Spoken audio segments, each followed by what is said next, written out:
very welcome back to Ireland AM. Now, what happens when a Catholic choir girl opens her marriage in Amsterdam? Well, she's the author of Ask Me How It Works, and Deepa Paul joins us now live from Amsterdam to share her fascinating story. Good morning, Deepa. Thank you so much for joining us. Good morning, Ray. Good morning, Shiva.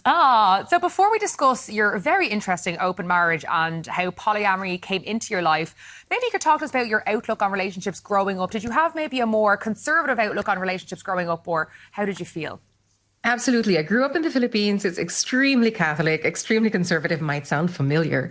And, yes. Growing up, I believed that I was taught that relationships were, meant to be, they were sacred. Everything was about sex was wrong and bad. If you were a girl growing up with a natural curiosity about boys and relationships and sex and things like that, it made you bad and wrong.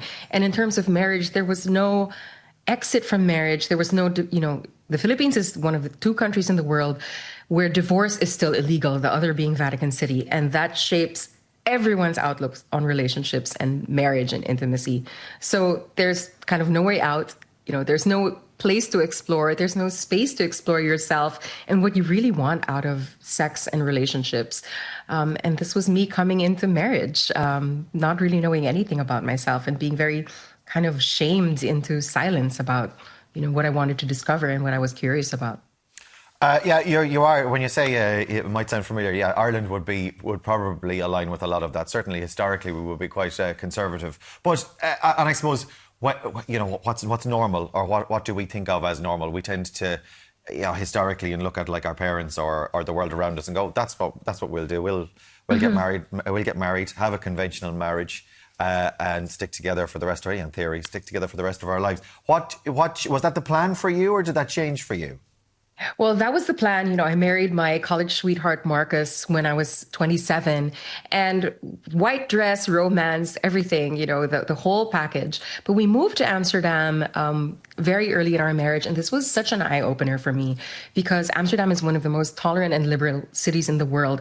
And there was every kind of relationship here. The first time I met a divorced couple was here in Amsterdam. The first time I met couples in a same-sex marriage was here. And I was just opened, my eyes were open to so many different ways of being in relationships, but also exploring your sexuality that seemed just kind of okay and that weren't really, shamed or kept in secret here in Amsterdam. And I'm a very curious person, so I just wanted to explore everything.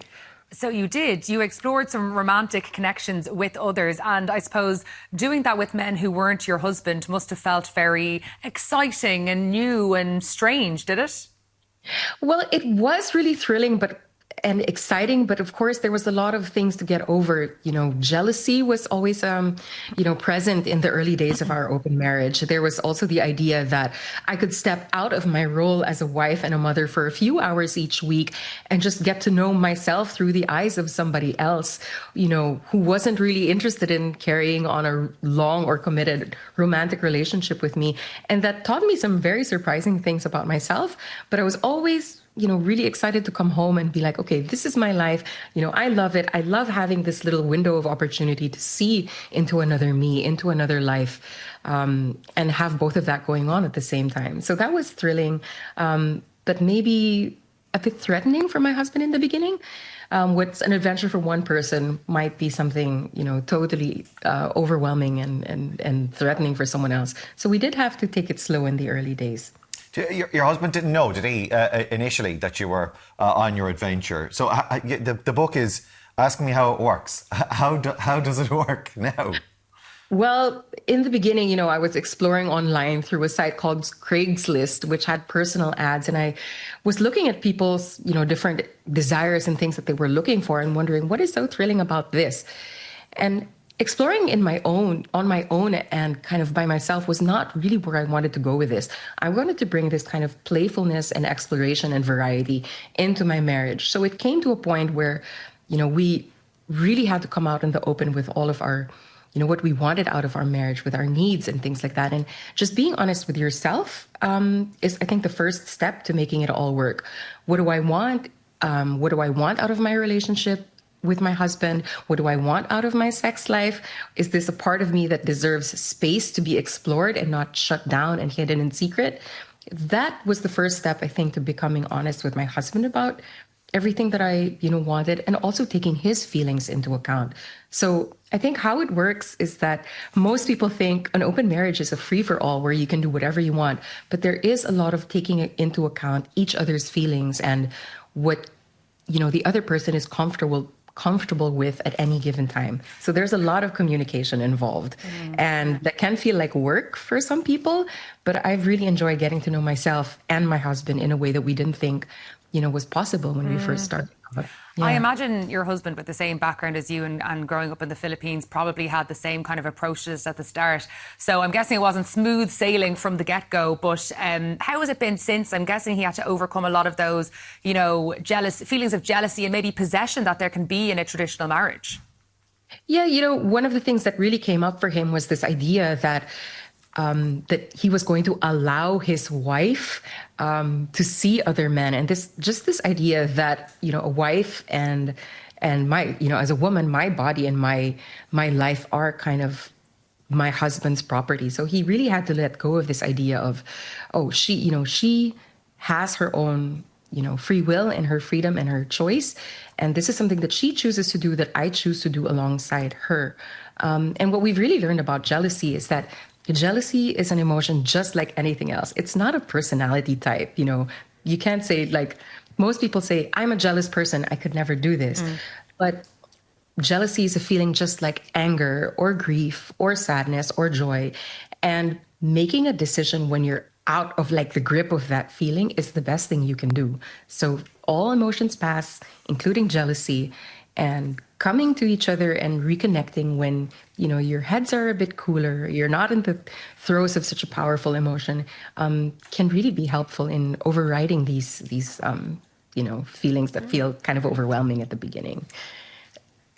Tell us about Robert then. So you've been married to your husband, and Robert is your boyfriend, and you've been together for 5 years, right?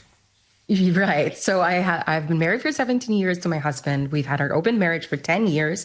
And since about 6 years ago, I met a very charming Irish man named Robert, who is now my boyfriend. And so he and my husband know each other.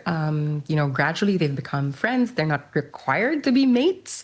But Robert is very much, a presence in my life. We're both creatives. He's a photographer and I'm a writer. So our relationship is very much creative and playful, and it feeds a different part of me than my marriage with my husband. So, somehow it's all working for the last 6 years. Yeah.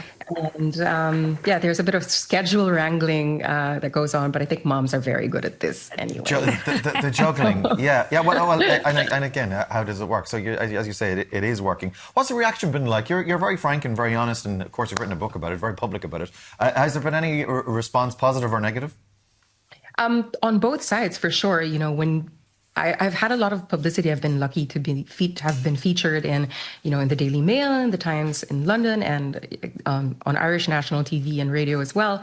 When it's compressed to like a soundbite or a headline, there is kind of a lot of outrage because people don't understand, what's going on. They say, this is like the morals, of our society are slipping. What is going on? But on the other hand, people who do read the book and have more time to engage with the story and see themselves in it, have sent me some really lovely messages on Instagram. I've gotten messages from my neighbors, from moms, in my daughter's school, saying, hey, this book is beautifully written and your relationship with your husband really shines through as having become stronger through all of this. And somehow I also receive messages from women and moms particularly who feel seen for wanting to be more than a wife and mother, and for wanting to explore parts of themselves that they don't feel have a place in their lives. And they say, oh, you're really brave about this. I wish I could bring the same honesty and intimacy, to the relationship that I have with my significant other. Yeah. So it's been,